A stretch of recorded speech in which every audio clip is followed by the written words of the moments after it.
Rain hammered the iron gates of Harrowgate Hall the night Edmund Ashworth, Duke of Harrowgate, ordered every light in the house extinguished. He wanted no warmth, no glow, nothing that reminded him of the family he had lost. Servants moved through the dark halls like ghosts, afraid to speak above a whisper. It had been 3 years since his wife and infant son had been taken from him by fever, and in that time the Duke had become a shadow of the man he once was. He ate alone. He rode alone. He stood at the edge of his enormous garden every evening and stared at nothing, as though waiting for something that would never come. It was in that same garden, on a gray morning heavy with mist, that everything changed. Edmund had walked out before sunrise, unable to sleep, his boots crushing wet grass as he moved past the roses his late wife had planted with her own hands. He stopped short. A small figure crouched near the hedges, plucking petals from a cluster of white flowers with the calm concentration of someone who believed she had every right to be there. She was perhaps 6 years old, her dress patched at the hem, her dark curls escaping from a loose ribbon. She did not startle when she saw him. She simply looked up, tilted her head, and studied him the way children study things they do not yet understand.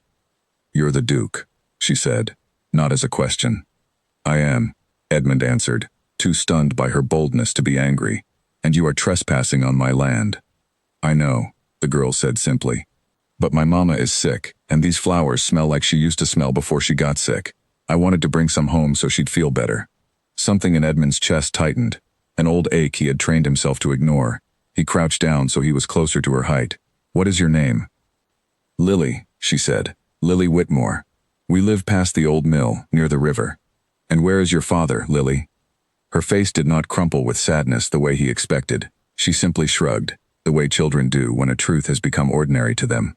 "He died before I could remember him. It's just me and Mama now." Edmund looked at her a long moment.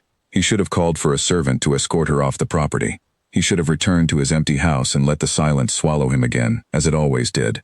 Instead, he found himself asking, "Is your mother very ill?" "She has a cough that doesn't go away," Lily said. "And she doesn't eat enough because she gives her food to me. She thinks I don't notice, but I do." The girl said this so plainly, so without self-pity, that Edmund felt something crack open inside him. He thought of his own son, who had never lived long enough to speak a single word, and of his wife, who had died trying to save him. He thought of how long it had been since anyone had spoken to him without fear or formality. "You may take the flowers," he said quietly. "As many as you like." Lily's face lit up, and for a moment the garden did not feel so gray. She gathered a small bundle of the white blooms, tying them clumsily with a bit of ribbon from her hair. Then she looked up at him again, studying his face with the same unflinching curiosity as before. "You look sad," she said.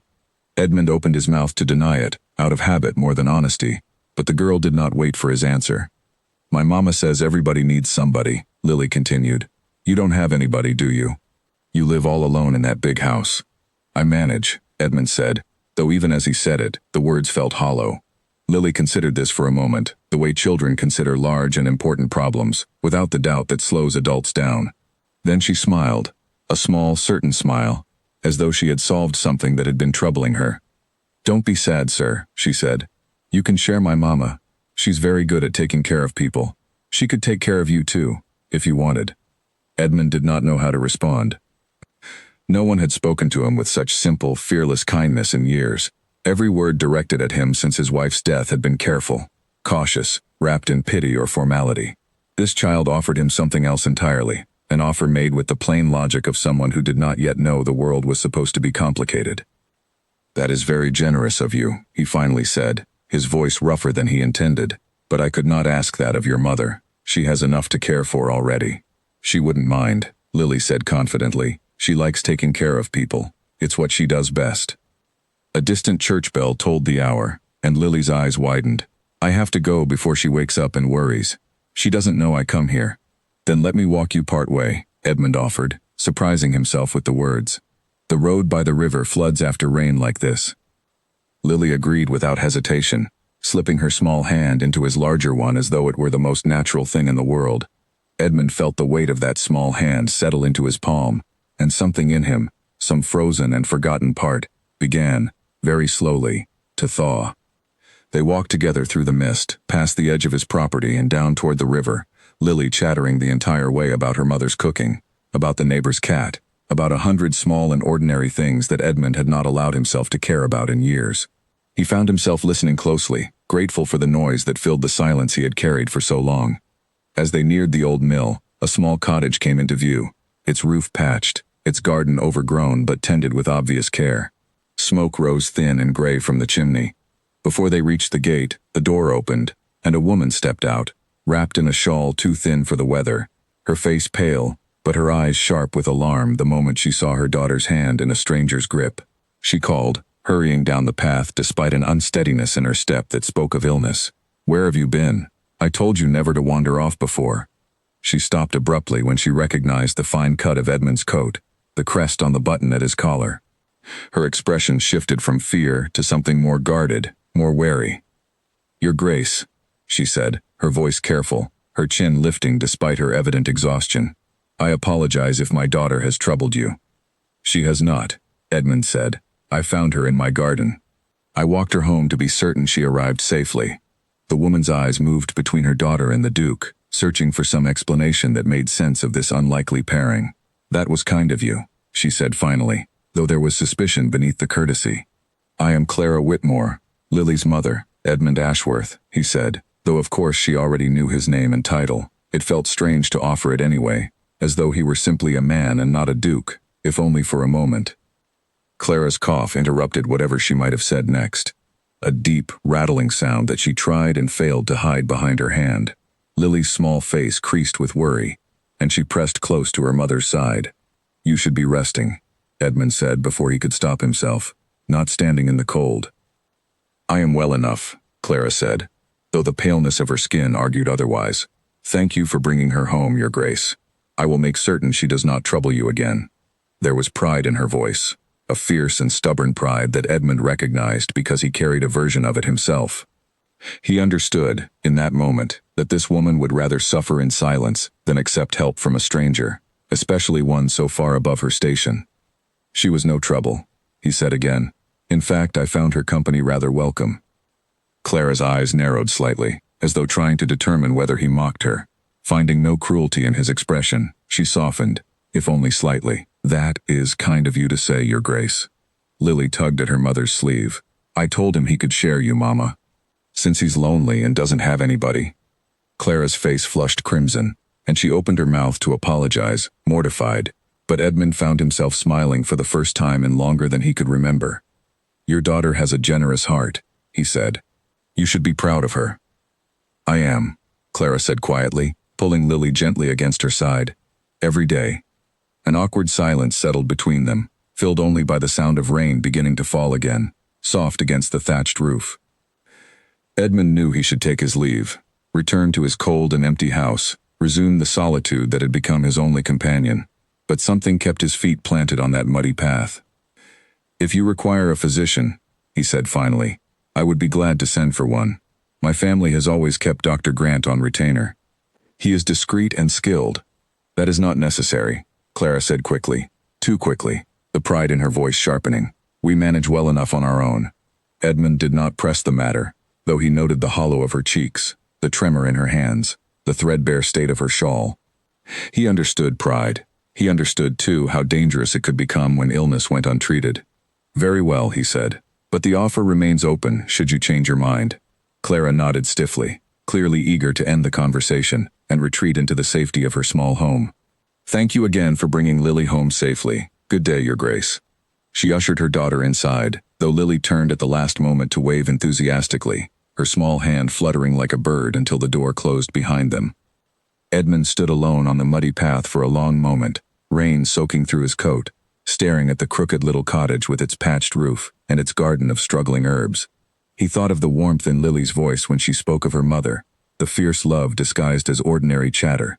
He thought of Clara's pale face, her stubborn refusal of help, the exhaustion she tried so hard to hide. He thought most of all of a small hand slipping into his own, trusting him without question, offering him something he had not realized he desperately needed. By the time he returned to Harrogate Hall, the rain had stopped, and thin sunlight broke weakly through the clouds. His butler, Mr. Finch, met him at the door with obvious surprise, for the Duke rarely left the grounds before breakfast, and never returned looking as though something inside him had shifted. "Your Grace," Finch said carefully. Will you be wanting breakfast in the dining hall this morning? Edmund paused, considering the question as though it carried more weight than it should have. For 3 years, he had eaten alone in silence, refusing even the comfort of conversation. Yes, he said finally. And Finch, send word to the kitchens. I want a basket prepared. Bread, preserves, whatever can be spared. There is a family near the old mill who may have need of it. Finch's eyebrows rose slightly, but he said nothing beyond, "At once, Your Grace." As the butler hurried off to see it done, Edmund walked slowly toward the window overlooking his garden, the same garden where, hours earlier, a fearless little girl had offered him something no one else had dared to offer in years: hope, however small, however unexpected. He did not know yet what would come of it. He did not know that the widow's pride would resist him at every turn, or that a distant cousin watching his every move would soon see her as a threat to be removed. He knew only that for the first time since his world had gone dark, something inside him had begun, quietly and cautiously, to hope again. And it had all started with a small voice in the mist, telling him not to be sad. The basket was delivered before noon, carried not by a servant, as Edmund had first intended, but by Edmund himself, though he told himself it was merely to ensure it reached the correct cottage. Clara answered the door with obvious surprise, and greater reluctance, when she saw the offering in his arms. "Your Grace, I cannot accept this," she said, though her eyes lingered on the bread with a hunger she could not fully disguise. "It is not charity," Edmund said, though in truth it was exactly that, dressed carefully in gentler words. "Consider it a debt repaid, for the pleasant company your daughter offered me this morning." Clara studied him for a long moment, torn between pride and necessity, before finally, reluctantly, accepting the basket. "Thank you," she said quietly. "You did not have to do this." "I know," Edmund said. "I wanted to." It was a small admission, but it was the truest thing he had said in years, and as he walked back toward Harrogate Hall beneath a sky slowly clearing of clouds, he found himself thinking not of the wife and son he had lost, but of a mother and daughter who, without meaning to, had begun to pull him back toward the world of the living. Clara Whitmore had not slept properly in 3 days when the fever finally broke, and even then, she woke to find her hands shaking so badly she could barely light the stove. She pressed her palm against the cold stone wall of the cottage to steady herself and forced her mind toward the tasks of the morning, because there was no one else to do them, and Lily needed breakfast before the chill outside grew worse. It had been a week since the Duke walked her daughter home through the rain. In that week, baskets of food had continued to appear at her door, sometimes left quietly before dawn, sometimes delivered by a young stable hand who refused to say who had sent him, though his nervous glance toward Harrogate Hall gave the answer away easily enough. Clara had tried, at first, to refuse them. She had even attempted to return one basket, marching halfway to the great iron gates before her pride wilted beneath the weight of her empty larder and her daughter's hollow cheeks. She told herself it meant nothing.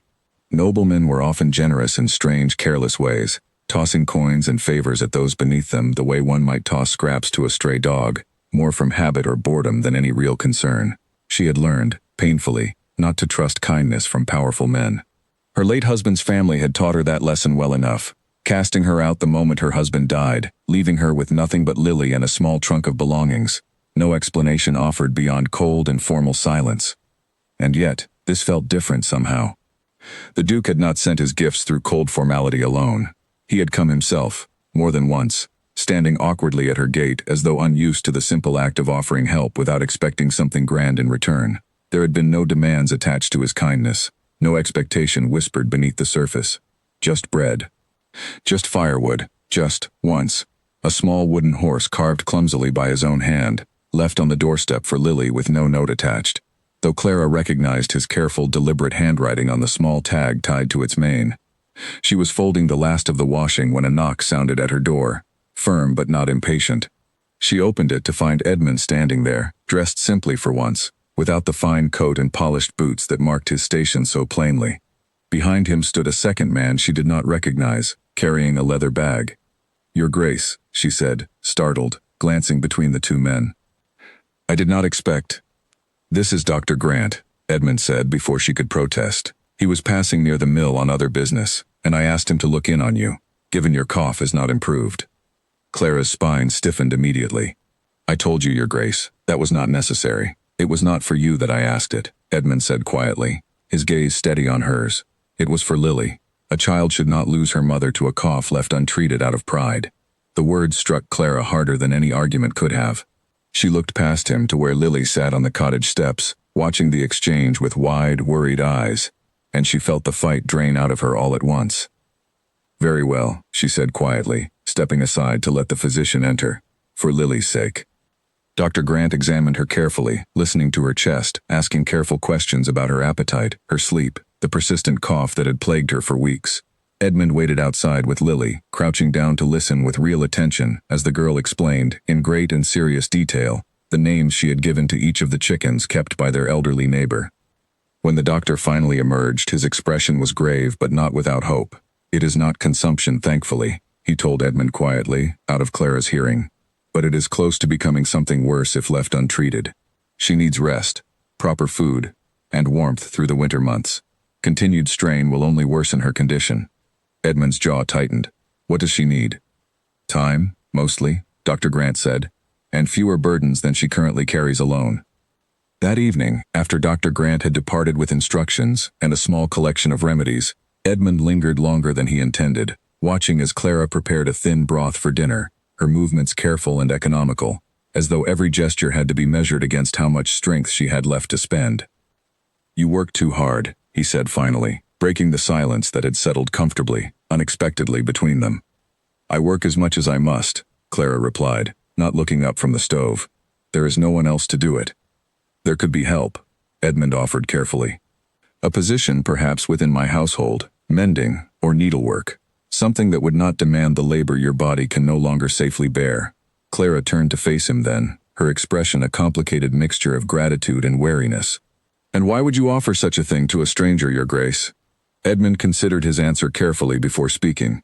"Because your daughter reminded me, in a single conversation in my garden, of something I had forgotten for a very long time. That kindness given freely does not always require repayment. I would like to return the favor, if you will allow it." Clara studied him a long moment, searching his face for the deception she had learned to expect from men of his station. She found none. Only a quiet, careful sincerity that unsettled her more than any grand gesture could have. "I will think on it," she said finally, which was, for a woman as proud and cautious as Clara Whitmore, as close to acceptance as she was willing to offer that evening. Unbeknownst to either of them, their growing acquaintance had already drawn the attention of someone far less pleased by its development. Nathaniel Vane, cousin to the Duke and next in line to inherit Harrogate should Edmund never remarry nor produce an heir, had watched the comings and goings from the mill road with growing unease. He had spent the better part of 3 years quietly positioning himself as the Duke's likely successor, cultivating relationships among the household staff, managing estate matters that Edmund, lost in his grief, had been too weary to oversee himself. A childless, widowed Duke suited Nathaniel's ambitions perfectly. A Duke suddenly interested in a poor widow and her fatherless daughter did not. He raised the matter carefully over dinner one evening, choosing his words with the practiced ease of a man skilled at planting doubt without appearing to plant anything at all. "The staff have taken notice of your visits to the widow near the mill," Nathaniel said, swirling his wine with idle disinterest that did not match the sharpness in his eyes. "One does hope you are being careful, cousin. A man in your position must consider how such attentions might be perceived." "I am aware of how things might be perceived," Edmund replied evenly.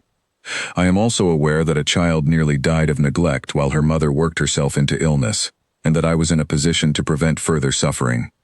I do not require your permission to act with basic decency, Nathaniel." "Of course not," Nathaniel said smoothly, though his smile did not reach his eyes. "I only worry for your reputation, cousin, and for the girls. Come to that.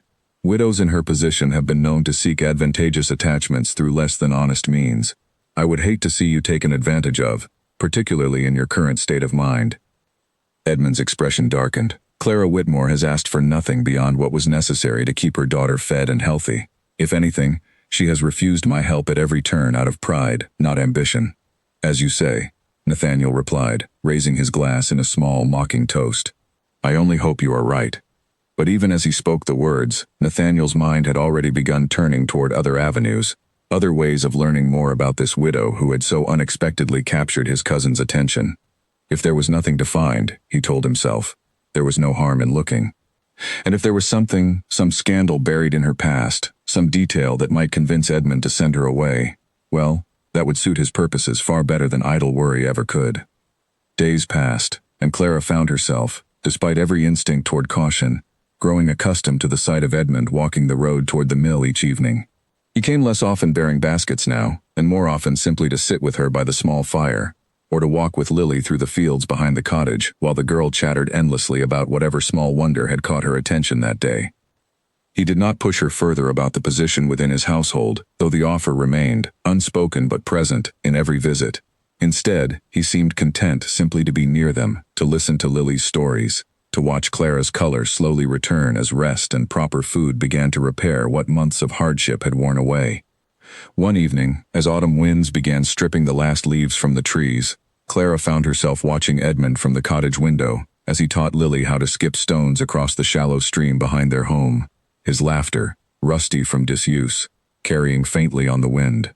She realized with a startled jolt that she had not seen him look so at ease since the day they first met.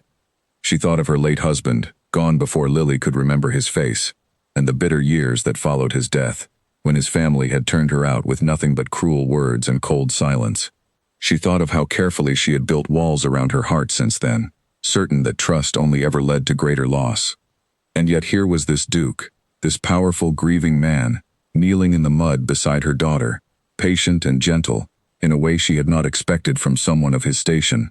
She did not know what to make of the warmth that stirred in her chest whenever she watched him, nor the fear that accompanied it, the old and familiar fear that anything good in her life was destined to be taken away. That night, after Lily had fallen asleep, Clara sat by the dying fire, turning Edmund's offer over in her mind. A position within his household would mean security, warmth, proper food through the coming winter. It would also mean proximity, daily closeness to a man she was beginning, against every careful instinct, to trust. She did not yet know of Nathaniel Vane's growing suspicion, nor the quiet inquiries he had already begun making into her past. She knew only that for the first time since her husband's death, she felt something dangerously close to hope, and she was not certain whether to embrace it or run from it as fast as her still recovering strength would allow. In the end, exhaustion decided for her. She fell asleep in her chair by the fire, and when Edmund passed by the cottage the following morning on his way to inspect a distant tenant farm, he found a small note pinned to her gate, written in careful, deliberate handwriting. "I accept your offer, Your Grace, for Lily's sake and, though I am hesitant to admit it, for my own as well." Edmund read the note twice before folding it carefully and tucking it into his coat, a small, unfamiliar warmth spreading through his chest as he continued on his way, unaware that his cousin's inquiries had already begun to uncover threads of Clara's past that would, in time, threaten to unravel everything so carefully being rebuilt. Winter arrived early that year, dusting the fields around Harrogate Hall with a fine layer of frost that turned the grass silver each morning. Clara had taken up her position within the household by then, spending her days in the sewing room mending linens and gowns, her strength slowly returning under the weight of proper meals and reasonable hours. Lily, meanwhile, had found herself an unlikely and unshakable friendship with the Duke himself, one that neither of them had planned nor fully understood. It began, as such things often do, with stubbornness. Despite Clara's gentle attempts to keep her daughter occupied indoors during the cold mornings, Lily continued to slip away toward the garden whenever she found a spare moment, drawn by some invisible thread toward the man who had once found her among the roses.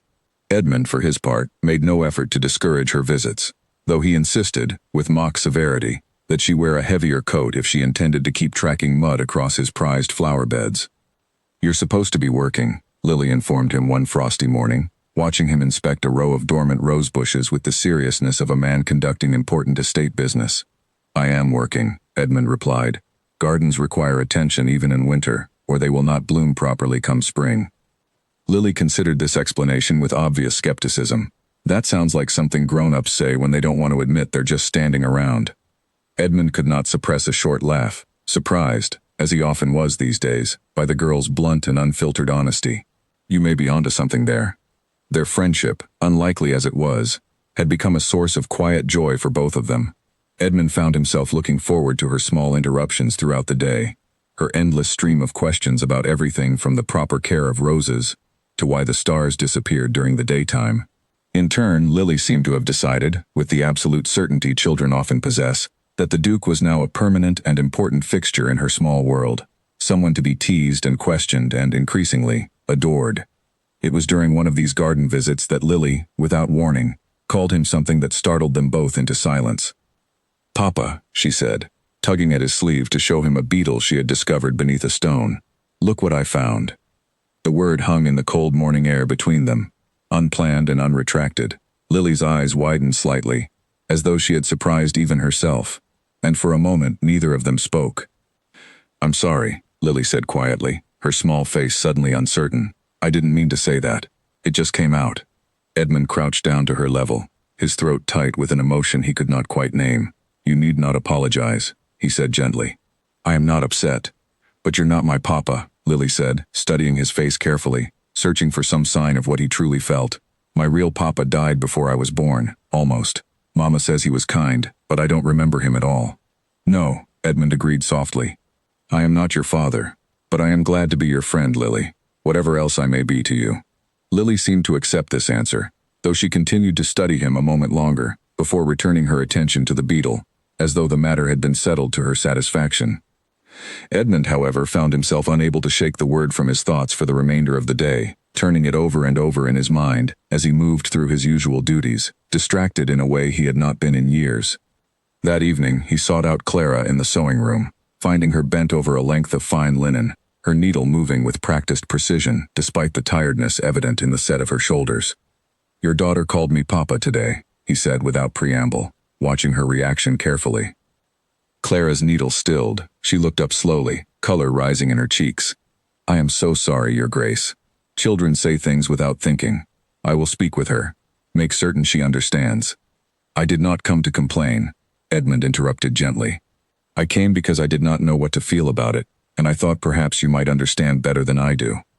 Clara set down her needle entirely now, folding her hands in her lap as she considered him with an expression he could not quite read. "She has grown attached to you," she admitted. "More than I intended, if I am honest. I did not think, when I accepted your offer of a position, that she would come to care for you so deeply, nor so quickly." "Is that a concern?" Edmund asked carefully. "It is a concern for her heart," Clara said, her voice quieter now, more vulnerable than he had ever heard it. "She has already lost a father she never knew. I do not wish her to lose another person she has come to love, should circumstances change." The words hung between them, heavy with implication.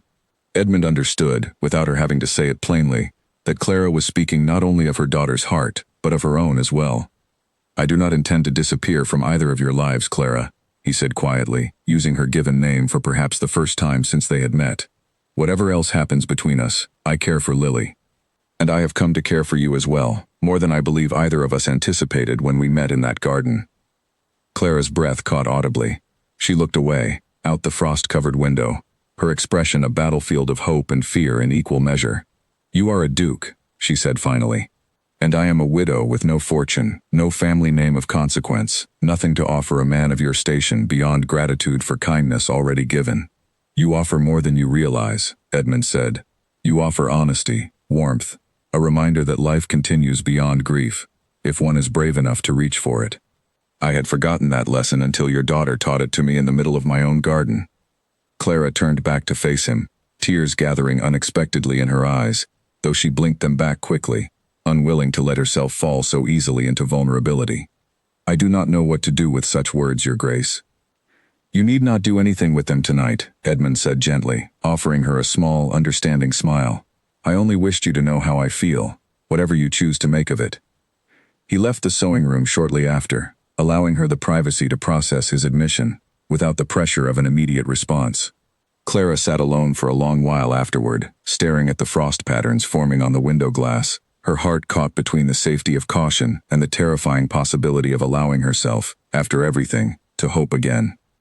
Their careful, unspoken understanding deepened over the following weeks, though neither of them spoke openly of affection again, content instead to let it grow quietly in small gestures. A shared cup of tea in the evenings, a walk through the frost-covered gardens, the easy comfort of conversation that had once felt impossible between them. Lily, delighted by the growing warmth between the two adults she loved most, took every opportunity to encourage their closeness, often with a bluntness that left both Edmund and Clara equal parts amused and mortified. But not everyone within Harrogate Hall watched this quiet romance blossom with pleasure. Nathaniel Vane had continued his inquiries into Clara's past throughout the autumn, growing increasingly frustrated by how little he had managed to uncover. Her late husband, a modest merchant named Thomas Whitmore, had died of illness shortly before Lily's birth, leaving Clara with debts rather than fortune.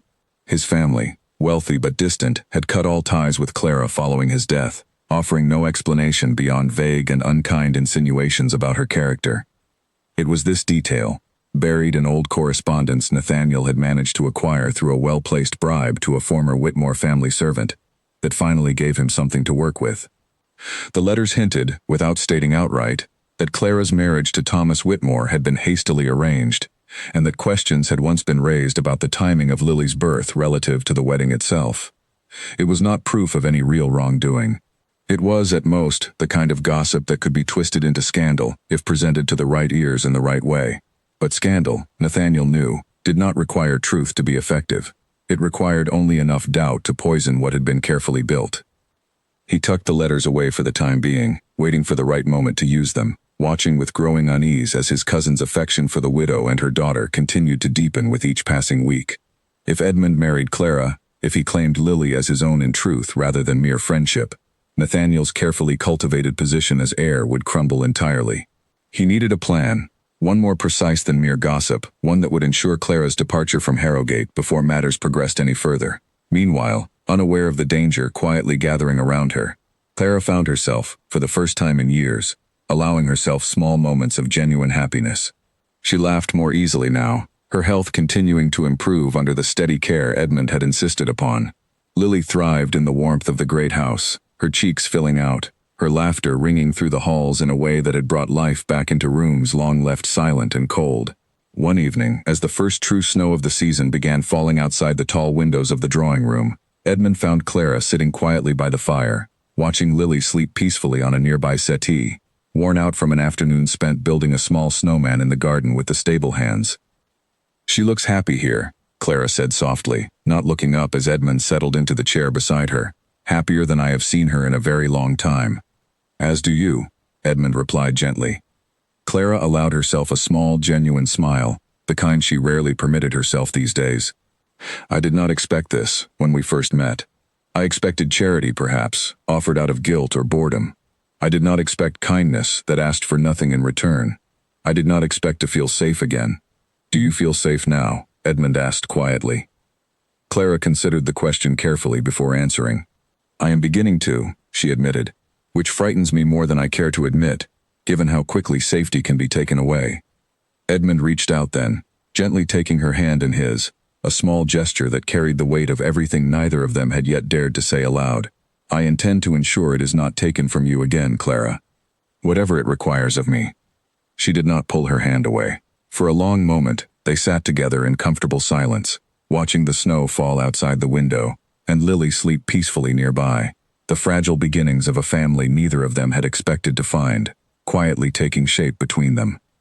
Neither of them noticed the shadow that passed briefly across the drawing room door, nor the quiet, calculating expression on Nathaniel Vane's face as he observed the scene from the hallway, before turning silently away, already planning his next move. The invitation to Lady Beaumont's winter gathering arrived at Harrogate Hall on a morning thick with fog, delivered by a footman in livery so fine it seemed almost mocking against the modest household staff who received it. Edmund had attended few such gatherings since his wife's death, but this year, at Nathaniel's persistent urging, he had finally agreed to make an appearance, unaware that his cousin's insistence carried motives far removed from simple social obligation. "It would do you good to be seen again among society," Nathaniel had said over breakfast, his tone light and reasonable. "People have begun to whisper about your absence, cousin. Better to face them directly than let rumor fill the silence." What Nathaniel did not say, what he kept carefully hidden behind his pleasant smile, was his true intention: to place Clara Whitmore in a room full of the very people most likely to judge her harshly, and to watch, with quiet satisfaction, as their cruelty did the work he had not yet been forced to do himself. Clara had not been invited, of course. Widows employed as household seamstresses did not receive invitations to society gatherings, regardless of whatever unspoken affection existed between them and the man hosting the event. But Edmund, unwilling to leave her behind for an entire evening, had insisted she accompany him as a guest rather than a servant, a decision that raised eyebrows throughout the household long before the carriage ever departed for Lady Beaumont's estate. "You do not have to do this," Clara said quietly, as she adjusted the sleeves of a gown Edmund had quietly commissioned for her. fine blue silk that fit her far better than anything she had worn in years. "I would understand if you preferred to attend alone." "I want you there," Edmund said simply. "Whatever whispers may follow, I would rather face them with you beside me than pretend, even for one evening, that you are not important to me." Clara's hands trembled slightly as she smoothed the fabric of her skirt, torn between gratitude and dread. She had spent years learning to make herself small, unremarkable, invisible enough to avoid the cruel judgment of those who considered themselves her betters. The thought of standing openly beside a duke, dressed in silk she had not earned through birth or fortune, filled her with a fear sharper than any hunger she had endured. But she went, because Edmund asked her to, and because some small, stubborn part of her had grown tired of shrinking away from a happiness she had, against every expectation, begun to believe she deserved. The gathering was everything Clara had feared. Whispers followed her the moment she entered the grand ballroom on Edmund's arm, sharp-eyed glances and half-hidden smirks passing between clusters of finely dressed guests who recognized neither her name nor her right to stand among them. She heard fragments of conversation not quite quiet enough to escape her notice, speculation about her past, cruel guesses about how a mere widow had managed to capture a duke's attention, ugly insinuations she forced herself not to acknowledge. Nathaniel, watching from across the room with a glass of wine held loosely in one hand, allowed himself a small, satisfied smile as the whispers grew louder, more pointed. He had made certain, through careful and deniable suggestion, that certain guests understood the delicate details of Clara's modest origins, ensuring the gossip found fertile ground among the room's most judgmental tongues. "Your Grace," said Lady Beaumont herself, approaching with the practiced smile of a woman who had spent decades perfecting the art of polite cruelty. "How unexpected, to see you accompanied by your household seamstress this evening. How very modern of you." The insult, wrapped carefully in pleasantries, was not lost on anyone within earshot. Clara felt heat rise in her cheeks, humiliation threatening to overwhelm the fragile courage she had gathered before entering the room. But before she could excuse herself, before the tears gathering behind her eyes could fall, Edmund's hand found hers, steady and sure. "Mrs. Whitmore is not merely my household seamstress, Lady Beaumont," he said, his voice carrying clearly across the surrounding guests, calm but unmistakably firm. "She is a woman of considerable character and courage, whose company I value above nearly everyone else in this room tonight, myself included." A ripple of surprised murmurs spread through the nearby guests. Lady Beaumont's smile faltered slightly, unaccustomed to such direct rebuke delivered with such calm authority. "I meant no offense, Your Grace," she said stiffly. "Then perhaps choose your words more carefully in future," Edmund replied, his tone leaving no room for further argument. He guided Clara away from the stunned hostess, his hand steady at her back as they moved toward a quieter corner of the ballroom, away from the worst of the whispering crowd. Clara's breath came unsteadily, her heart pounding from the confrontation, though beneath the lingering humiliation, something warmer had begun to bloom, a fragile gratitude for the man who had defended her so openly, so unhesitatingly, before a room full of people whose opinions could easily have influenced his own standing. "You did not have to do that," she whispered, once they had found a moment of relative privacy near a tall window overlooking the frost-covered gardens. "I wanted to," Edmund said simply, echoing the words he had spoken to her once before. "I will not stand silently by while anyone treats you with such disrespect, Clara. Not here, not anywhere." Clara studied his face carefully, searching for any hesitation, any sign of regret at the position his defense of her had surely cost him among his peers. She found none, only quiet, steady resolve, and something warmer beneath it that made her breath catch unexpectedly. "I am not certain I know how to accept such loyalty," she admitted softly. "It has been a very long time since anyone stood beside me so openly." "Then allow me the privilege of teaching you," Edmund said, his voice gentle, his eyes holding hers with an intensity that left little doubt as to the depth of his feelings. Across the room, Nathaniel watched the exchange with growing frustration, his earlier satisfaction curdling into something colder. His plan to isolate and humiliate Clara had failed, had in fact backfired entirely, drawing Edmund and Clara closer together rather than driving them apart. If public embarrassment would not succeed in ending this dangerous attachment, he would need to pursue more direct and decisive measures. He thought again of the letters he had gathered, the whispers of scandal surrounding Clara's marriage and Lily's birth. It was time, he decided, to stop waiting for circumstance to do his work for him. The evening ended without further incident. though the damage to Clara's confidence lingered long after the carriage carried them back toward Harrogate Hall through the quiet, snow-covered countryside. She sat close beside Edmund, exhausted from the strain of the evening, her earlier courage giving way to a weariness that settled deep into her bones. "Thank you," she said quietly, as the great house came into view through the carriage window, its windows glowing warm against the darkness. "For tonight, for everything." "You need not thank me," Edmund said, gently pulling her closer against his side. "I only wish I could shield you entirely from such cruelty. I am sorry that my world has proven so unwelcoming." "It is not your fault," Clara said softly.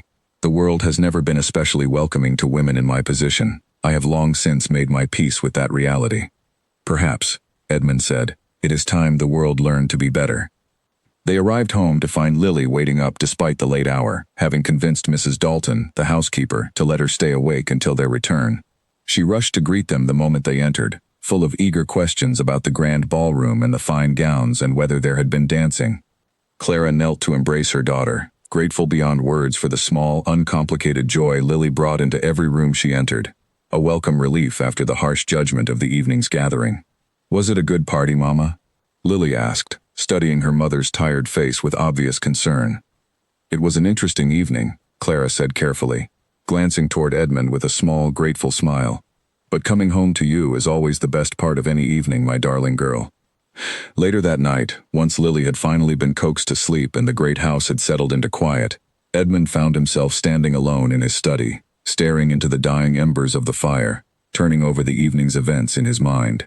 He thought of Lady Beaumont's cruel insinuation, of the whispers that had followed Clara across the ballroom floor, and of the quiet, steady courage she had shown despite it all. He thought, too, of the future he had begun, almost without realizing it, to imagine for himself. A future no longer defined by grief and solitude, but by the warmth of a small family gathered around his once empty hearth. He did not yet know how deeply Nathaniel's resentment had begun to fester, nor the lengths his cousin was prepared to go to prevent that future from ever coming to pass. He knew only that for the first time in years, he had something worth protecting, and he intended to protect it, whatever challenges still lay ahead.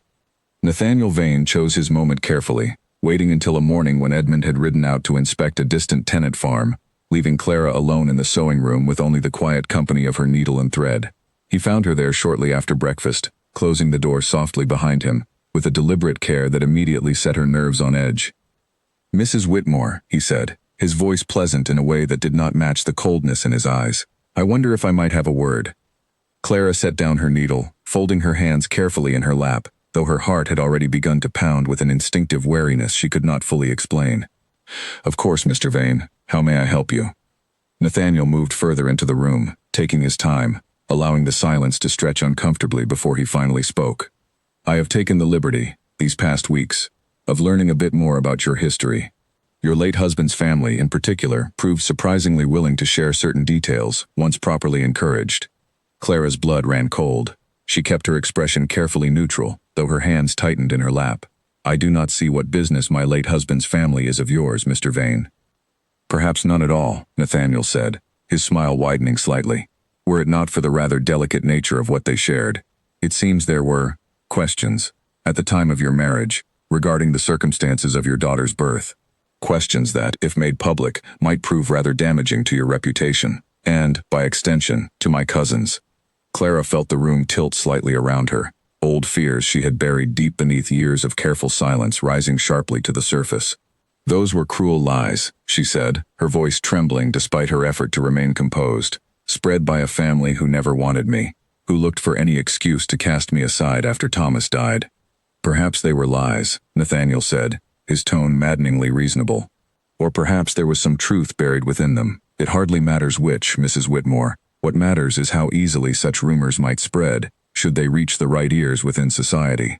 Lady Beaumont's circle, for instance, would find such details positively delicious, given the scene you caused at her gathering." "I caused no scene," Clara said sharply. "Your cousin defended me from cruelty I did not deserve. And that defense," Nathaniel said, his voice hardening slightly, "is precisely the problem. Edmund grows more attached to you and your daughter, with each passing week. Should this continue, should he consider marriage, as I suspect he is already contemplating, the scandal surrounding your past would follow you both for the rest of your lives. It would follow Lily as well, I imagine. once she is old enough to understand the whispers that would surround her. The mention of her daughter struck Clara like a physical blow. She rose from her chair, her composure finally cracking beneath the weight of Nathaniel's carefully constructed threat. "What is it you want, Mr. Vane?" "Simply this," Nathaniel said, his voice quiet now, almost gentle in its cruelty. "I want you to leave Harrogate Hall. Quietly, without explanation, before this attachment progresses any further. Do so, and I will ensure these old rumors remain buried, forgotten, exactly where they belong. Refuse, and I will see to it that every fine lady and gentleman in this county learns every unflattering detail I have managed to uncover, true or otherwise. Your daughter will grow up beneath the shadow of that scandal, Mrs. Whitmore, whether or not you remain here to share in it." Clara's hands trembled violently now, torn between fury and fear. "You would destroy an innocent child's future simply to protect your own inheritance?" "I would protect what is rightfully mine," Nathaniel said, his mask of pleasantness slipping entirely to reveal the cold ambition beneath. "Edmund has grieved long enough to make peace with never producing an heir of his own. I have built my future carefully around that expectation. I will not allow a widow of questionable reputation and her illegitimate—" "She is not illegitimate," Clara snapped, cutting him off with a fierceness that startled them both. "Do not speak of my daughter that way." "Prove it then," Nathaniel said coldly. "Prove it before every gossiping tongue in this county, and see how quickly Edmund's affection survives the scrutiny. Or leave quietly now, and spare yourself and your daughter the humiliation entirely. The choice, Mrs. Whitmore, is yours." He left her then, closing the door softly behind him with the same deliberate care he had used upon entering, leaving Clara alone in the sewing room with her racing heart and her trembling hands, and a fear so consuming it stole the breath from her lungs entirely. She did not tell Edmund what had transpired.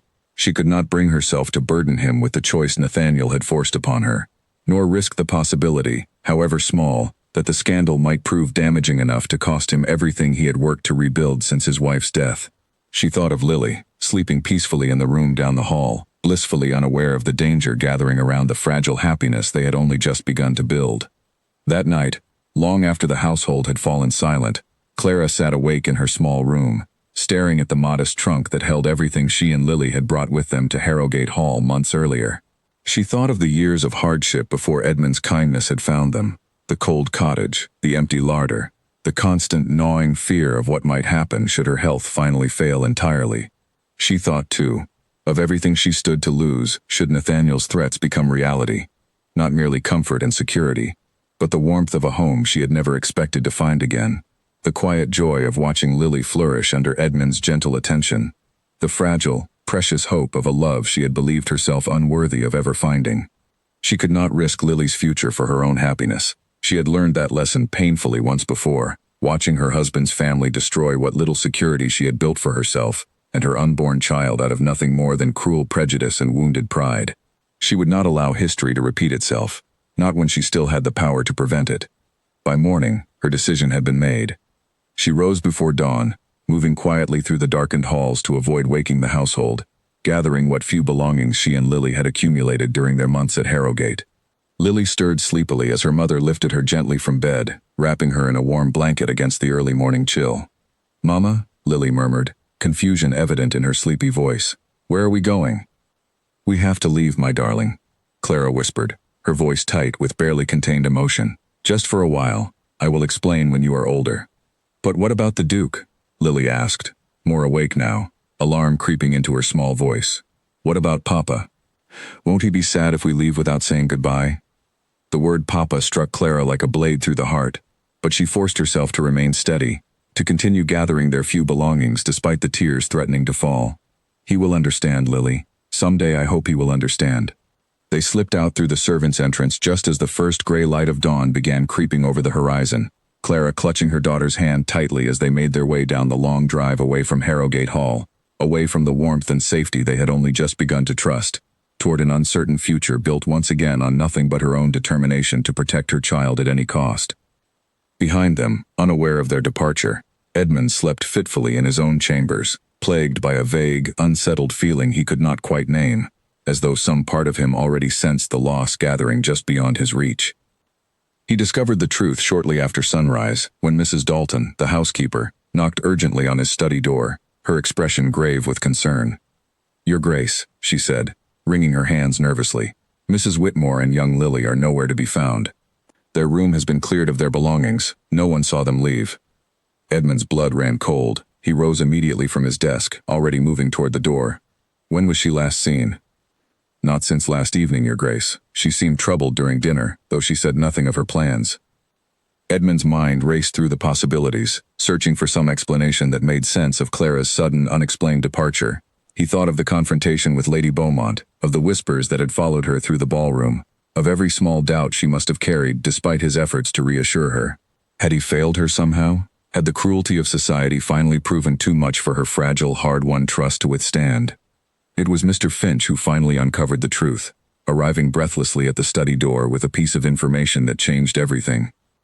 Your Grace, he said, his expression troubled. One of the stable hands reports seeing Mr. Vane entering the sewing room yesterday morning, shortly before Mrs. Whitmore's mood grew notably distressed. He remained inside for some time before departing without a word to anyone. Edmund's expression darkened with sudden dawning understanding. He thought of his cousin's careful, persistent warnings about Clara's reputation, his insistence that Edmund attend Lady Beaumont's gathering, the cold satisfaction he had glimpsed, however briefly, on Nathaniel's face during the worst of the evening's cruelty. "Find my cousin," Edmund said, his voice low and dangerous in a way the household staff had never heard from him before. Immediately. Nathaniel was found in his study, calmly reviewing estate ledgers as though nothing unusual had occurred, though his composure faltered slightly at the fury evident in Edmund's expression as he entered without invitation, closing the door firmly behind him. "What did you say to her, Nathaniel?" Edmund demanded, his voice tight with barely restrained anger. Nathaniel set down his pen slowly, choosing his words with careful deliberation. "I merely reminded her of certain realities regarding her situation, cousin. Realities I felt you were too blinded by affection to consider properly yourself." "What realities?" Edmund pressed, moving closer, his fists clenched at his sides. "Questions surrounding her daughter's parentage," Nathaniel said, his composure finally cracking slightly beneath Edmund's furious gaze. "Scandal that would follow you both, should this attachment progress any further. I did what was necessary to protect this family's reputation, and our future, given your continued unwillingness to consider the consequences of your own actions." Edmund's anger, already dangerously close to boiling over, finally broke free entirely. "You threatened her. You threatened an innocent woman and her child, using rumors you cannot even confirm as truth, purely to protect your own inheritance." "I protected what is rightfully." "Enough," Edmund said, his voice cutting through Nathaniel's protest like a blade. "I do not care what rumors you have gathered, true or false. Clara Whitmore has shown more courage and honesty in the months I have known her than you have shown in your entire life, cousin, and you have driven her away with nothing but cruelty and lies." He turned sharply toward the door, already calling for his horse to be readied, his mind racing through the possibilities of where Clara might have gone, how far she and Lily might have traveled in the hours since their departure. "Edmund," Nathaniel called after him, something almost desperate creeping into his voice now. "Consider carefully what you are about to do. Consider what it will cost you. Further, cost this entire family, should you pursue this any further." Edmund paused at the doorway, turning back to face his cousin one final time, his expression carved from cold, unyielding resolve. "I have already lost one family to circumstances beyond my control, Nathaniel. I will not lose another to your ambition. Whatever it costs me, I intend to find them, and I intend to make certain they never doubt, ever again, that they are wanted here." He left Nathaniel standing alone in the study, his carefully constructed plans crumbling around him, as Edmund strode purposefully toward the stables, toward the uncertain road ahead, and toward the small, fragile family he was determined not to lose. The road to town was slick with melting frost, and Clara's legs had grown heavy with exhaustion by the time she and Lily reached the crossroads where the coach to the northern counties would soon pass. She had spent the last of her savings on 2 modest tickets, enough to carry them far from Harrogate, far from the scandal Nathaniel had threatened to unleash, far from the fragile happiness she had convinced herself she had no right to keep. Lily walked beside her in silence, her small face pale with confusion and cold, occasionally glancing back over her shoulder toward the direction of the great house, as though hoping, against all reason, that it might somehow follow them. "Mama," Lily finally asked, her voice small and uncertain, "did I do something wrong? Is that why we're leaving?" Clara knelt immediately, gathering her daughter close despite her own exhaustion. "No, my darling, you have done nothing wrong, nothing at all. Sometimes grown-up troubles make decisions difficult, that is all." But I want to go back, Lily said, tears finally spilling over onto her cold cheeks. I want to say goodbye to Papa. I want him to know we didn't leave because we don't love him anymore. Clara's own tears finally broke free at her daughter's words, the weight of everything she had sacrificed crashing over her all at once. I know, sweetheart, I know. I am so sorry. It was in that moment, as mother and daughter clung together at the edge of the frost-covered road, that the sound of hoofbeats reached them, growing steadily louder against the quiet morning air. Clara turned, her heart leaping painfully in her chest, to see Edmund riding toward them at a full gallop, his coat flying behind him, his expression a mixture of relief and desperate urgency that stole what little breath remained in her lungs. He reined in his horse sharply before them, dismounting in a single fluid motion before Clara could even find the words to speak. "Clara," he said, his voice rough with emotion as he closed the distance between them. Thank God I found you in time." "Edmund," Clara whispered, her carefully constructed resolve crumbling entirely at the sight of him. "You should not have come. It is better this way. Truly it is." "Nathaniel told me everything," Edmund interrupted gently, reaching out to cup her tear-streaked face in his hands. "The threats he made, the lies about your past he intended to spread. Clara, none of it matters to me. None of it ever should have mattered." "But your reputation," Clara protested weakly, even as her heart clung desperately to his words. "Your family's standing. I cannot ask you to risk everything you have rebuilt for my sake." "You did not ask," Edmund said firmly. "I am choosing this, freely and without regret. I have spent 3 years hiding from life, Clara, burying myself in grief until I forgot what it felt like to hope for anything beyond mere survival. You and Lily reminded me what it means to truly live again. I will not let my cousin's ambition, nor society's cruel judgment, take that away from me, from us." Lily, who had been watching the exchange with wide, hopeful eyes, finally could not contain herself any longer. "Does that mean we can go home, Papa?" Edmund knelt down to her level, his own eyes bright with unshed tears as he gently brushed a stray curl from her face. "It means, little one, that wherever your mother and you choose to make your home, I intend to be there beside you, if you will both have me." "Always," Lily said immediately, throwing her small arms around his neck with fierce, uncomplicated certainty.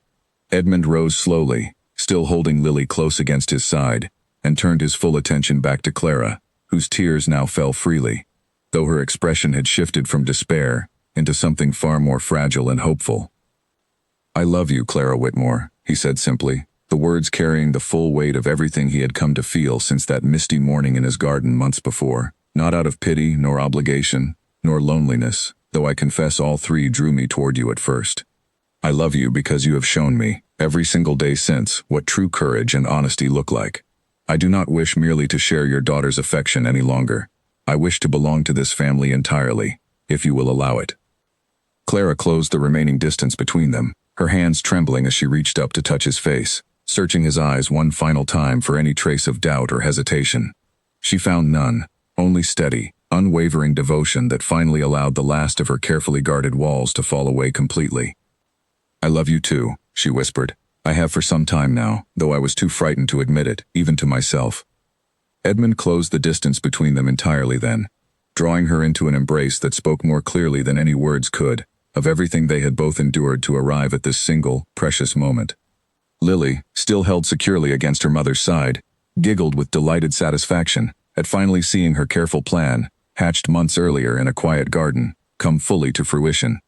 They returned to Harrogate Hall together that same afternoon, the small family whole once more, though matters with Nathaniel Vane still required careful and decisive resolution. Edmund wasted no time addressing his cousin's betrayal, calling him before the household staff and several trusted associates to answer formally for his actions. "You threatened an innocent woman with baseless rumor to protect your own ambitions," Edmund said before the gathered witnesses, his voice cold and final. "You very nearly succeeded in destroying the happiness of this entire family through nothing more than cruelty and greed. I will not tolerate such behavior within my household, nor will I allow you to remain in a position of trust after such a betrayal." Nathaniel, stripped of his carefully maintained composure, attempted weak protests that quickly withered beneath the weight of the evidence Edmund had gathered against him, including a full and honest confession from the servant who had provided the original scandalous letters, admitting under gentle but firm questioning that the rumors themselves had never been substantiated by any real proof. By evening, Nathaniel Vane had departed Harrogate Hall entirely, his position and prospects as heir formally and permanently revoked, leaving the estate and its future firmly in the hands of the family Edmund had chosen, deliberately and wholeheartedly, to build for himself. That night, as snow began falling softly outside the tall windows of the drawing room, Edmund, Clara, and Lily sat together before a roaring fire, the warmth of the flames matched only by the warmth finally settled permanently within the walls of Harrogate Hall. "Mama," Lily said sleepily, curled comfortably between the two adults who loved her most. "I told you sharing worked out well, didn't I?" Clara laughed softly, exchanging a warm, knowing glance with Edmund over their daughter's head. "You did indeed, my darling. You were right all along." Edmund reached over to gently squeeze Clara's hand, his heart fuller than he had believed possible only months before, when grief had seemed the only companion he would ever know again. "Perhaps," he said quietly, "we owe a great debt to a small voice in a garden, brave enough to offer a lonely man something he did not yet know he desperately needed." Outside, the snow continued falling softly over Harrogate Hall, blanketing the frozen garden where it had all begun, while inside, warmth and laughter filled rooms that had stood silent and cold for far too long, marking the quiet, hopeful beginning of a family finally, completely whole. In the months that followed, word spread quietly through the county of the Duke's unconventional marriage to a humble widow, though few dared voice open criticism, given how visibly happy the match had made him, and how completely young Lily Whitmore had won the hearts of everyone she encountered throughout the estate. Clara, once fearful and guarded, blossomed fully into her role as Duchess, bringing warmth and genuine kindness to a household that had, for years, known only cold formality. She never forgot the lessons of her difficult years, nor did she allow her newfound comfort to erase the compassion those hardships had taught her. Under her quiet influence, Harrogate Hall became known throughout the county for its unusual generosity toward struggling tenant families, its doors always open to those in genuine need, exactly the kind of kindness once shown to her and her daughter during their own darkest days. Edmund, for his part, found himself transformed as thoroughly as his estate. The grief that had once defined him gave way, slowly and steadily, to a contentment he had believed lost forever the day he buried his first wife and child. He doted openly on Lily, formally adopting her as his own daughter within the year, ensuring she would never again know the uncertainty of an unclear future or an absent father's protection. Lily grew increasingly confident and joyful with each passing season, her fearless spirit remaining entirely undimmed by her new position in life. She continued visiting the garden where it had all begun, often dragging her parents along with her, insisting they observe the progress of the very roses she had first picked on that misty autumn morning years before. "These are my favorite flowers," she announced proudly one spring afternoon, several years later, to a visiting family friend who had asked about the garden's careful upkeep. "They're the ones that brought my mama and papa together."